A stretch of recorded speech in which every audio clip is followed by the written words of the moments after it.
ನಮಸ್ಕಾರ ಸ್ನೇಹಿತರೆ, ಇವತ್ತಿನ ಒಂದು ವಿಶೇಷವಾದಂತಹ ತರಗತಿಗೆ ಸ್ವಾಗತವನ್ನು ಬಯಸ್ತಾ ಇದ್ದೇನೆ. ಇವತ್ತಿನ ಒಂದು ತರಗತಿಯಲ್ಲಿ ನಾವು ಪ್ರಚಲಿತ ವಿದ್ಯಮಾನಕ್ಕೆ ಸಂಬಂಧಪಟ್ಟಂತಹ MCQಗಳನ್ನ ಡಿಸ್ಕಸ್ ಮಾಡ್ತಾ ಹೋಗೋಣ. ಮುಂಬರುವಂತಹ ಎಕ್ಸಾಮ್ಗೆ ಸಾಕಷ್ಟು ಒಂದು ಹೆಲ್ಪ್ಫುಲ್ ಆಗುತ್ತೆ ಅನ್ನುವಂತಹ ನಿಟ್ಟಿನಿಂದ ಈ ಒಂದು MCQ ಮಾಡ್ತಾ ಇರುವಂತದ್ದು. ಈ MCQ ಅನ್ನುವಂಥದ್ದು ನಾನು ತೆಗೆದಂತಹ MCQಗಳನ್ನ ಇದು ಪ್ರಜಾವಾಣಿಯಲ್ಲಿ ಬಂದಂತಹ ಪ್ರಚಲಿತ ವಿದ್ಯಮಾನಕ್ಕೆ ಸಂಬಂಧಪಟ್ಟಂತಹ MCQಗಳಾಗಿರುತ್ತೆ. ಈ ಒಂದು 10 MCQಗಳನ್ನ ಕೊಟ್ಟಿದ್ದಾರೆ. ರೀಸೆಂಟ್ 1 ವೀಕ್ ಹಿಂದೆ ಈ ಒಂದು ಪ್ರಕಟ ಮಾಡಿರುವಂತದ್ದನ್ನು ನಾವು ನೋಡ್ತೇವೆ. ಏನೇನಿದೆ ಅನ್ನುವಂಥದ್ದನ್ನು ಚರ್ಚೆ ಮಾಡ್ತಾ ಹೋಗೋಣ. ಮೊದಲನೇ ಕ್ವಶನ್ ಅನ್ನು ನೋಡಿ. ಇತ್ತೀಚೆಗೆ ಭಾರತದ ಪ್ರಧಾನಿ ಕೆಳಗಿನ ಯಾವ ವೇದಿಕೆಯಲ್ಲಿ 10 ಅಂಶಗಳ ಒಂದು ಪ್ರಸ್ತಾಪವನ್ನ ಸಲ್ಲಿಸಿದ್ದಾರೆ ಅನ್ನುವಂಥದ್ದು ಹೇಳಿದ್ದಾರೆ. ಇಲ್ಲಿ ಆಪ್ಷನ್ಗಳನ್ನು ನೋಡೋದಾದ್ರೆ ಭಾರತ ಮತ್ತು ಆಸಿಯಾನ್ ಒಂದು ಸಮಾವೇಶದಲ್ಲಿ, ಆಪ್ಷನ್ ಬಿ ಬ್ರಿಕ್ಸ್ ಸಮಾವೇಶ, ಆಪ್ಷನ್ ಸಿ ವಿಶ್ವಸಂಸ್ಥೆಯ ಸಮಾವೇಶ, ಆಪ್ಷನ್ ಡಿ ಒಂದು G20 ಸಮಾವೇಶ ಅನ್ನುವಂಥದ್ದು. ಭಾರತ ಮತ್ತು ಇಲ್ಲಿ ಪ್ರಧಾನಮಂತ್ರಿ ಆದಂಥವರು ಈ ಒಂದು ಸಮಾವೇಶದಲ್ಲಿ ಒಂದು 10 ಅಂಶಗಳ ಒಂದು ಪ್ರಸ್ತಾಪವನ್ನ ಮಾಡಿದ್ದಾರೆ ಅನ್ನುವಂಥದ್ದು. ಅದನ್ನ ಯಾವ ಒಂದು ಸಮ್ಮಿಟ್ ಅನ್ನು ನೋಡೋದಾದ್ರೆ ಆಪ್ಷನ್ ಎ ರೈಟ್ ಆನ್ಸರ್ ಆಗುತ್ತೆ. ಭಾರತ ಮತ್ತು ಆಸಿಯಾನ್ ಸಮಾವೇಶದಲ್ಲಿ, ಆಸಿಯಾನ್ ನೀವು ಕೇಳಿರ್ತೀರ, ಅದರ ಬಗ್ಗೆ ಸ್ವಲ್ಪ ಮಾಹಿತಿಯನ್ನ ನೋಡ್ತಾ ಹೋಗೋಣ. ಇಲ್ಲಿ 21ನೇ ಶತಮಾನವು ಆಸಿಯಾನ್ ಶತಮಾನವಾಗಿದೆ ಅನ್ನುವಂತ ಹೇಳಿಕೆಯನ್ನ ಕೊಟ್ಟಿರುವಂತದ್ದು. ಇದು ಭಾರತ ಮತ್ತು ಆಸಿಯಾನ್ ಒಂದು ಸದಸ್ಯ ರಾಷ್ಟ್ರಗಳ ಶತಮಾನವಾಗಿದೆ ಅನ್ನುವಂತ ಹೇಳಿಕೆಯನ್ನ ಅವರು ತಿಳಿಸಿರುವಂತದ್ದು. ಯಾರು? PM ಮೋದಿ ಅವರು ತಿಳಿಸಿದ್ದಾರೆ. ಆಸಿಯಾನ್ ಒಂದು ಆಗ್ನೇಯ ಏಷ್ಯಾ ರಾಷ್ಟ್ರಗಳ ಸಂಘದಲ್ಲಿ ಇರುವಂತಹ ಒಂದು ರಾಷ್ಟ್ರಗಳನ್ನ ನೋಡೋದಾದ್ರೆ ಯಾವ್ಯಾವ ಇದೆ ಅನ್ನುವಂಥದ್ದು ನೋಡೋದಾದ್ರೆ Malaysia, Thailand, Brunei, Cambodia, Indonesia, Myanmar, Philippines, Vietnam, Laos ಮತ್ತೆ ಸಿಂಗಾಪುರ್ ಇವಿಷ್ಟು ನಡೆದಿರುವಂಥದ್ದು. ಈ ಲಾವೋಸ್ ಅಲ್ಲಿ ನಡೆದಿರುವಂಥದ್ದು ಎಷ್ಟನೇ ಸಮಾವೇಶ? ಇದು 13ನೇ ಸಮಾವೇಶದಲ್ಲಿ ನಡೆದಿರುವಂತಹದ್ದನ್ನ ನಾವು ನೋಡ್ತೇವೆ ಸ್ನೇಹಿತರೆ. ಇನ್ನು ಆಗ್ನೇಯ ಏಷ್ಯಾ ರಾಷ್ಟ್ರಗಳ ಸಹಕಾರ ಸಂಘ, association of south East Asian Nations ಅನ್ನ ನೋಡೋದಾದ್ರೆ ಭಾರತದಲ್ಲಿ ನಾವು ಪೂರ್ವ ಭಾಗದ ಕೆಳಗೆ ಇನ್ನೆಲ್ಲ ದೇಶಗಳು ಬರ್ತಾವಲ್ಲ ಅವಷ್ಟು ಆಗ್ನೇಯ ಏಷ್ಯಾ ಸಹಕಾರ ಸಂಘದಲ್ಲಿ ಬರುವಂತಹ ಒಂದು ರಾಷ್ಟ್ರಗಳಾಗಿ ನಾವು ನೋಡ್ತಾ ಬರುವಂತದ್ದು. ಇದು ಆಗಸ್ಟ್ 8, 1967ರಲ್ಲಿ ಈ ಒಂದು ಒಕ್ಕೂಟ ಸ್ಥಾಪನೆಯಾಗಿರುವಂತದ್ದನ್ನ ನಾವು ನೋಡುವಂಥದ್ದು. ಅಂದ್ರೆ ಆರ್ಥಿಕ ಪ್ರಗತಿ, ಸಾಮಾಜಿಕ ಸುಧಾರಣೆ, ಸ್ಥಳೀಯವಾಗಿ ಶಾಂತಿಯನ್ನ ಕಾಪಾಡುವುದು, ಇವೆಲ್ಲ ಇದರ ಒಂದು ಉದ್ದೇಶವಾಗಿ ನಾವು ಕಾಣ್ತಾ ಬರುವಂಥದ್ದು. ಇನ್ನು ನಂತರದ ಕ್ವಶನ್ ಅನ್ನ ನೋಡೋದಾದ್ರೆ ಇತ್ತೀಚೆಗೆ ಕೇಂದ್ರ ಗೃಹ ಸಚಿವಾಲಯ ಈ ಕೆಳಗಿನ ಯಾವ ಕೇಂದ್ರಾಡಳಿತ ಪ್ರದೇಶದ ಸರ್ಕಾರಿ ಶಾಲೆಯ ಮಕ್ಕಳಿಗೆ ವೈದ್ಯಕೀಯ ಶಿಕ್ಷಣದಲ್ಲಿ ಮೀಸಲಾತಿಯನ್ನ ಕಲ್ಪಿಸಿದೆ? ನೋಡಿ, ಈ ಒಂದು ಮೆಡಿಕಲ್ ಓದುವಂತಹ ಒಂದು ವಿದ್ಯಾರ್ಥಿಗಳಿಗೆ ವೈದ್ಯಕೀಯ ಶಿಕ್ಷಣದಲ್ಲಿ ಮೀಸಲಾತಿಯನ್ನ ಕೊಟ್ಟಂತಹ ಒಂದು ಕೇಂದ್ರಾಡಳಿತ ಪ್ರದೇಶ ಯಾವುದು ಅನ್ನುವಂಥದ್ದು. ದೆಹಲಿ, ಲಕ್ಷದ್ವೀಪ, ಅಂಡಮಾನ್ ನಿಕೋಬಾರ್ ಮತ್ತು ಪುದುಚೇರಿ ಅಂತ ಕೇಳಿದ್ದಾರೆ. ಪುದುಚೇರಿಯಲ್ಲಿ ನಡೆದಂತಹ ಒಂದು ಸಮಾವೇಶದಲ್ಲಿ ಗೃಹ ಸಚಿವಾಲಯ ಏನ್ ಮಾಡಿದೆ, ಒಂದು ಶಿಕ್ಷಣದಲ್ಲಿ ವೈದ್ಯಕೀಯ ಶಿಕ್ಷಣಕ್ಕೆ ಓದ್ತಾ ಇರುವಂತಹ ಮಕ್ಕಳಿಗೆ ಒಂದು ಮೀಸಲಾತಿಯನ್ನ ಕೊಟ್ಟಿರುವಂತದನ್ನ ನಾವು ನೋಡ್ತೇವೆ. ಇದಕ್ಕೆ ರೈಟ್ ಆನ್ಸರ್ ಡಿ ಆಗುತ್ತೆ ಸ್ನೇಹಿತರೆ. ಇನ್ನು ನಂತರದ 3ನೇ ಕ್ವಶನ್ ಅನ್ನ ನೋಡಿ. ಇತ್ತೀಚೆಗೆ ಕೆಳಗಿನ ಯಾವ ಐತಿಹಾಸಿಕ ಸ್ಥಳವನ್ನ ಪ್ಲಾಸ್ಟಿಕ್ ಮುಕ್ತ ಪ್ರದೇಶವನ್ನಾಗಿಸಲು ಮೈಸೂರು ಮಹಾನಗರ ಪಾಲಿಕೆ ನಿರ್ಧರಿಸಿದೆ ಅನ್ನುವಂಥದ್ದು. ಅಂದ್ರೆ ಮೈಸೂರಲ್ಲಿ ಇರುವಂತಹ ಐತಿಹಾಸಿಕ ಸ್ಥಳಗಳ ನೋಡಿ, ಚಾಮುಂಡಿ ದೇವಸ್ಥಾನ ನೋಡ್ತೇವೆ, ಸೆಂಟ್ ಫಿಲೋಮಿನಾ ಚರ್ಚ್ಗಳನ್ನ ನೋಡುವಂಥದ್ದು, ಮೈಸೂರು ಅರಮನೆ ಅಂತ ನೋಡ್ತೇವೆ, ಹಾಗೆ ಮೈಸೂರು ರೈಲ್ವೆ ನಿಲ್ದಾಣ, ಇವೆಲ್ಲವೂ ಕೂಡ ಮೈಸೂರು ಅಂದ್ರೆ ನಿಮಗೆ ಗೊತ್ತಿರುತ್ತೆ ಎಷ್ಟು ಸ್ವಚ್ಛತೆಯಿಂದ ಕೂಡಿರುವಂತದನ್ನು ನೋಡ್ತೇವೆ. ಪ್ರತಿ ಬಾರಿ ಕೂಡ ಸ್ವಚ್ಛತಾ ನಗರ ಪ್ರಶಸ್ತಿ ಮೈಸೂರಿಗೆ ಹೋಗ್ತಾ ಇರುತ್ತೆ, ನೀವೆಲ್ಲ ಗಮನಿಸಿದ್ರೆ. ಇಲ್ಲಿ ಮೈಸೂರು ಅರಮನೆ ಏನಿದೆ ಅದು ಮೈಸೂರು ಪ್ಲಾಸ್ಟಿಕ್ ಮುಕ್ತವಾಗಿ ಮಾಡಬೇಕು ಅನ್ನುವಂಥದ್ದನ್ನ ಮಹಾನಗರ ಪಾಲಿಕೆ ಏನಿದೆ, ಬೃಹತ್ ಮಹಾನಗರ ಪಾಲಿಕೆ ನಿರ್ಧರಿಸಿರುವಂತದ್ದನ್ನ ನಾವು ಗಮನಿಸ್ತೇವೆ ಸ್ನೇಹಿತರೆ. ಇನ್ನು ನಂತರದಲ್ಲಿ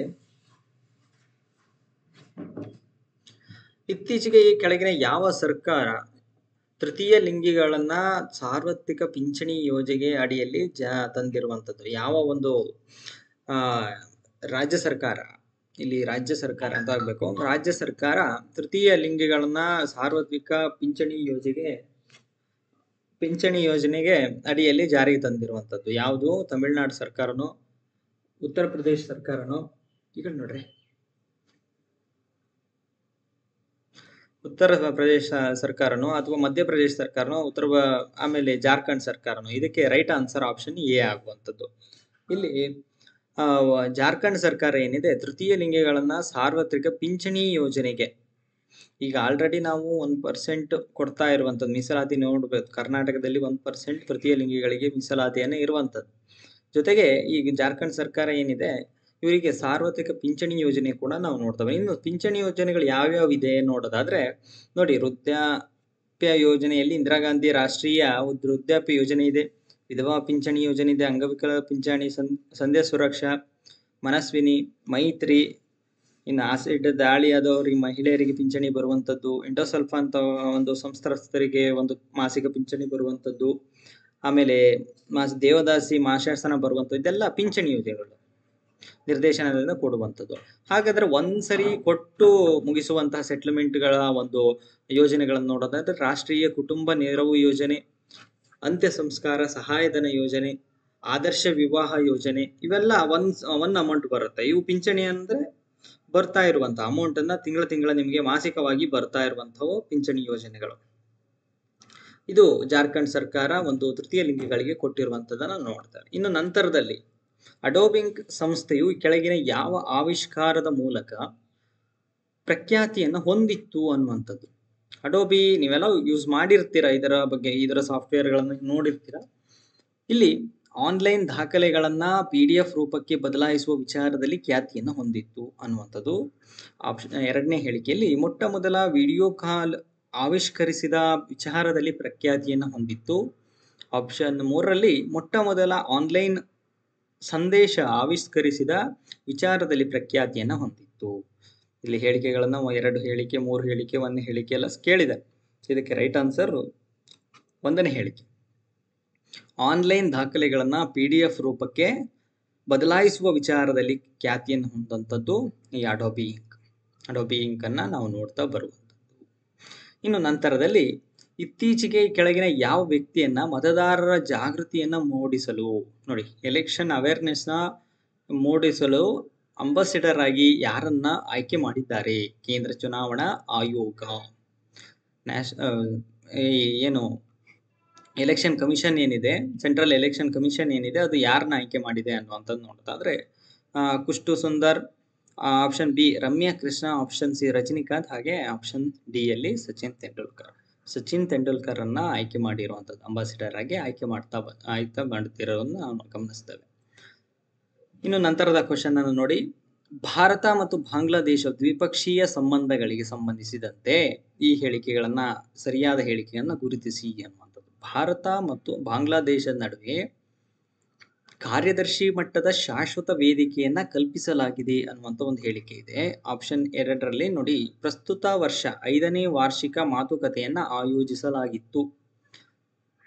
ನಂತರದಲ್ಲಿ ಪ್ರಸ್ತುತ ವರ್ಷದ ಮಾತುಕತೆಯನ್ನ ದೆಹಲಿಯಲ್ಲಿ ಆಯೋಜಿಸಲಾಗಿತ್ತು ಅನ್ನುವಂಥದ್ದು. ಈ ಆಪ್ಷನ್ಗಳನ್ನ ನೋಡೋದಾದ್ರೆ ಇದು ದೆಹಲಿಯಲ್ಲಿ ಆಯೋಜಿಸಿರಲಿಲ್ಲ. 5ನೇ ವಾರ್ಷಿಕ ಮಾತುಕತೆ ಆಗಿದೆ, ಹಾಗೆಯೇ ಕಾರ್ಯದರ್ಶಿ ಮಟ್ಟದ ಒಂದು ಶಾಶ್ವತ ವೇದಿಕೆಯನ್ನ ನಾವು ಗಮನಿಸ್ತಾ ಬರುವಂಥದ್ದು. ಹಾಗಾದ್ರೆ ಆಪ್ಷನ್ 1 ಮತ್ತು ಆಪ್ಷನ್ 2 ಹೇಳಿಕೆಗಳು ಸರಿಯಾಗಿರುವಂಥದ್ದನ್ನ ನೋಡ್ತೇವೆ. ಇದು ತಪ್ಪಾದ ಹೇಳಿಕೆ, ದೆಹಲಿಯಲ್ಲಿ ಆಗಿರಲಿ. ಇನ್ನು ನಂತರದಲ್ಲಿ 8ನೇ ಕ್ವಶನ್, ಭಾರತ ಸರ್ಕಾರ ಜಾರಿಗೆ ತಂದಿರುವಂತಹ ಆಮದು ನಿರ್ವಹಣಾ ವ್ಯವಸ್ಥೆ ನೋಡಿ ಸಂಬಂಧಿಸಿದಂತೆ ಕೆಳಗಿನ ಹೇಳಿಕೆಗಳನ್ನ ಗುರುತಿಸಿ ಅನ್ನುವಂಥದ್ದು. ಮೊದಲನೇ ಹೇಳಿಕೆ ನೋಡಿ, ಮಾಹಿತಿ ತಂತ್ರಜ್ಞಾನದ ಹಾರ್ಡ್ವೇರ್ ಆಮದಿನ ವಿಚಾರದಲ್ಲಿ ನಿರ್ಬಂಧ ಹೇರಲಾಗಿದೆ. ಅಂದ್ರೆ ಮಾಹಿತಿ ತಂತ್ರಜ್ಞಾನದ ಹಾರ್ಡ್ವೇರ್ಗಳನ್ನ ಆಮದು ಮಾಡ್ಕೊಳ್ಳುವಂಥದ್ರಲ್ಲಿ, ಇಂಪೋರ್ಟ್ ಮಾಡ್ಕೊಳ್ಳೋ ವಿಚಾರದಲ್ಲಿ ನಿರ್ಬಂಧವನ್ನ ಹೇರಲಾಗಿದೆ ಅನ್ನುವಂಥ ಹೇಳಿಕೆ ಕೊಟ್ಟಿದ್ದಾರೆ. ಜೊತೆಗೆ 2ನೇ ಹೇಳಿಕೆ ನೋಡಿ, ಆಮದುದಾರರು ಸಂಪೂರ್ಣ ಮಾಹಿತಿಯನ್ನ, ಆಮದುದಾರರು ಅಂದ್ರೆ ರಿಸೀವ್ ಮಾಡ್ಕೊಂತ ಇರೋರು ಸಂಪೂರ್ಣ ಮಾಹಿತಿಯನ್ನ ಸರ್ಕಾರಿ ಸಂಸ್ಥೆಗಳಿಗೆ ಕಲ್ಪಿಸುವಂಥದ್ದು ಅನ್ನುವಂಥದ್ದು ಕಡ್ಡಾಯವಾಗಿರುತ್ತೆ ಅನ್ನುವಂಥ ಹೇಳಿಕೆ ಇದೆ.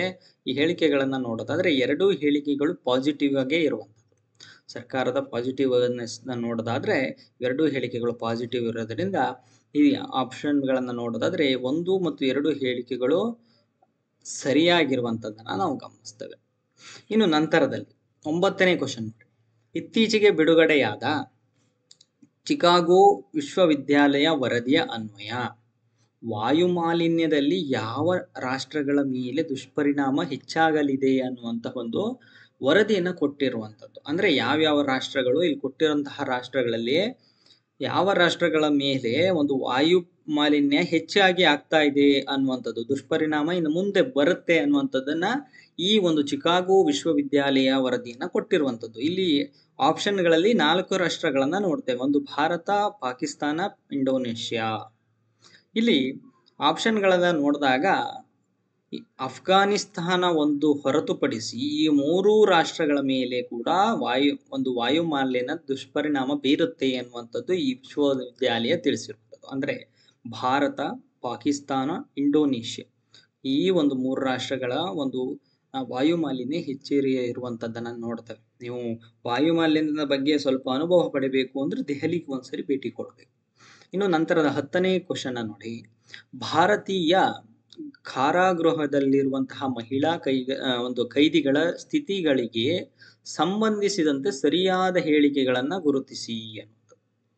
ಇಲ್ಲಿ ಹೇಳಿಕೆಗಳು ನೋಡಿ. ಮೊದಲನೇ ಹೇಳಿಕೆ, ಸುಪ್ರೀಂ ಕೋರ್ಟ್ ಭಾರತೀಯ ಕಾರಾಗೃಹದಲ್ಲಿರುವಂತಹ ಮಹಿಳಾ ಕೈದಿಗಳ ಸ್ಥಿತಿಯನ್ನ ಅವಲೋಕಿಸಲು ಸಮಿತಿಯನ್ನ ರಚಿಸಿತ್ತು.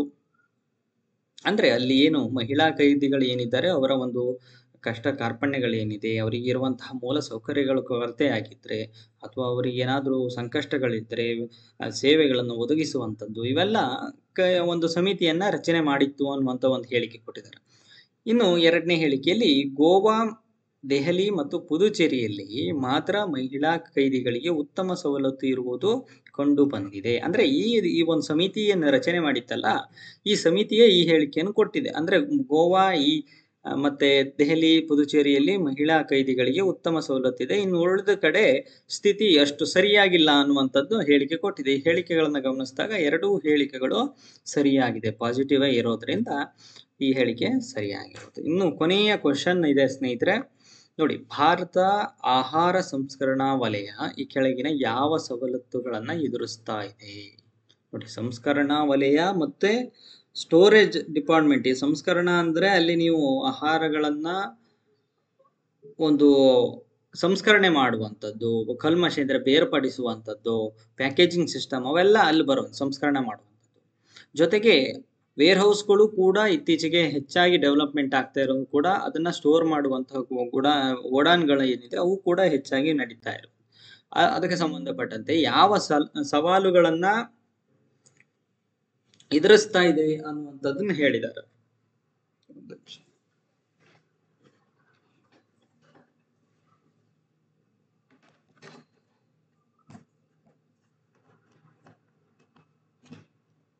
ಓಕೆ, ಭಾರತದ ಒಂದು ಆಹಾರ ಸಂಸ್ಕರಣಾ ವಲಯದ ಕೆಳಗಿನ ಯಾವ ಸವಾಲುಗಳನ್ನು ಎದುರಿಸ್ತಾ ಇದೆ? ಸೂಕ್ತ ದಾಸ್ತಾನು ವ್ಯವಸ್ಥೆ ಇಲ್ಲದೆ ಇರುವಂತದ್ದು, ಅಂದ್ರೆ ಸ್ಟೋರೇಜ್ ವ್ಯವಸ್ಥೆ ಅಷ್ಟು ಇಲ್ಲ ಅನ್ನುವಂತಹ ಒಂದು ಹೇಳಿಕೆ ಕೊಟ್ಟಿದ್ದಾರೆ.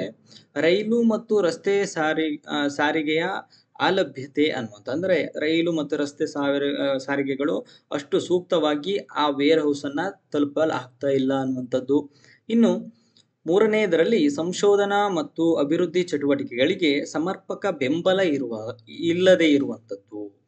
ಇನ್ನು ರಿಸರ್ಚ್ ಅಂಡ್ ಡೆವಲಪ್ಮೆಂಟ್ಗೆ RTಗೆ ಒಂದು ಬೆಂಬಲ ಕೊಡ್ತಾ ಇಲ್ಲ ಗವರ್ನಮೆಂಟ್ ಅಥವಾ ಮಾನವ ಸಂಪನ್ಮೂಲ ಬೆಂಬಲ ಕೊಡ್ತಾ ಇಲ್ಲ ಅನ್ನುವಂಥದ್ದನ್ನ ತಿಳಿಸಿರುವಂಥದ್ದು. ಈ ಹೇಳಿಕೆಗಳಲ್ಲಿ ಯಾವ ಸವಾಲನ್ನ ಒಂದು ಭಾರತ ಒಂದು ಆಹಾರ ಸಂಸ್ಕರಣಾ ವಲಯ ಅನುಭವಿಸ್ತಾ ಇದೆ ಅನ್ನುವಂಥದ್ದು ಕೇಳಿದೆ.